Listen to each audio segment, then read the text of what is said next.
તો હે YouTube family, સ્વાગત છે મારા વિડીયોમાં આપ બધાનું। તો અમે તો આજે આવી ગયા છીએ મહાશિવરાત્રિનો મેળો જોવા માટે, એ પણ જે જૂના ગામની મેરે આવેલું છે મહાદેવનું મંદિર યાની કે દેવોળ। તો અમે આજે બધા છે ને આવી ગયા છીએ મેળો જોવા માટે।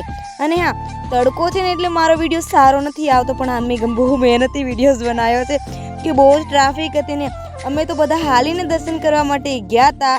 તો અમને બધાને તો લાગી ગઈ તરસ, તડકો પણ ખૂબ જ છે અને તો એટલી બધી ટ્રાફિક છે કે તમે વાત જ ના પૂછો। પાણી પીવાનો તો વારો જ નથી આવતો।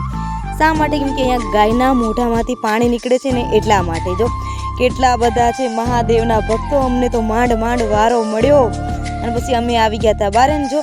અને અમે ઘડીક અહીંયા વિહામો લીધો કેમ કે બધા થાકી ગયા હતા, હાલીને આવ્યા હતા ને પછી આપણે વ્યા ગયા હતા। અને તમે જોઈ લો કેટલા બધા શ્રદ્ધાળુ માણસો આવ્યા છે દર્શન કરવા માટે।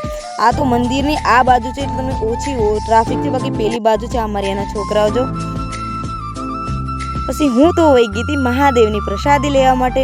મારે તો પ્રસાદી નથી ખાવી કેમ કે મારે છે આજે શિવરાત્રિનો ઉપવાસ, તો હું મારી મમ્મી માટે પ્રસાદી લઈ આવી છું। બીજા જે કોઈ અમારે અહીંયા નાના નાના છોકરા છે એના માટે પણ હું પ્રસાદી લઈ આવી છું કેમ કે ટ્રાફિક છે ને એટલે વારો જ નથી આવતો। અને જો અમારી આની પલટણ તો જોઈ લો, હાથમાં પાણીના કેન, ગાયના મોઢામાંથી પાણી નીકળે, પાણી લઈ જવા માટે જો નાના નાના છોકરા પ્રસાદીની પાર્ટી કરી રહ્યા છે ને હું આપણે તો ઉપવાસ કર્યો છે તો આપણે તો નો જ ખવાય જો બધા। અને જો આથી ટ્રાફિક આ ભગવાનના મંદિરે દર્શન કરવા ગયા, અમે એક સ્પેશિયલ મતલબ અમે ચાંદલો કરાવવા માટે આવી હતી જો।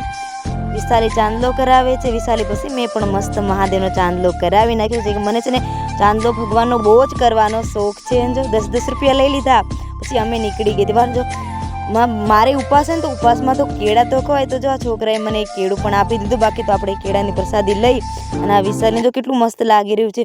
પછી છે ને અમારી દેવિકાએ તો જીદ કરી નાખી કે મારે તો ખાવી છે પાણીપુરી। તો મેં કીધું હાલ ને ભાઈ તને પણ પાણીપુરી ખવડાવવા લઈ જાઉં। તો જો મારી દેવિકાને બહુ જ પાણીપુરી ભાવે છે, દેવિકાએ ખાઈ લીધી 20 રૂપિયાની પાણી, પણ છોકરાઓ જો આનંદ ઉઠાવી રહ્યા છે રમવાનો। અને અમે પછી વ્યાવ્યા હતા શેરડીનો રસ પીવા માટે। બાકી તો આવશે, હવે આવશે ભગોરિયું, આવશે અંધારી ઓળનું, તો એનો પણ બ્લોગ આપણો જરૂર આવશે। હજી તો વાર છે, આવતા મંગળવારે આવશે। પછી અમે વ્યા ગયા હતા પિયુષ માટે રમકડા ખરીદવા માટે। તો તમે જોઈ લો એને કાંઈ પણ રમકડા જ નહોતા પસંદ આવતા હતા, પછી એ બધું છોડીને અમે પાછી વ્યા હતા પાણી પીવા માટે।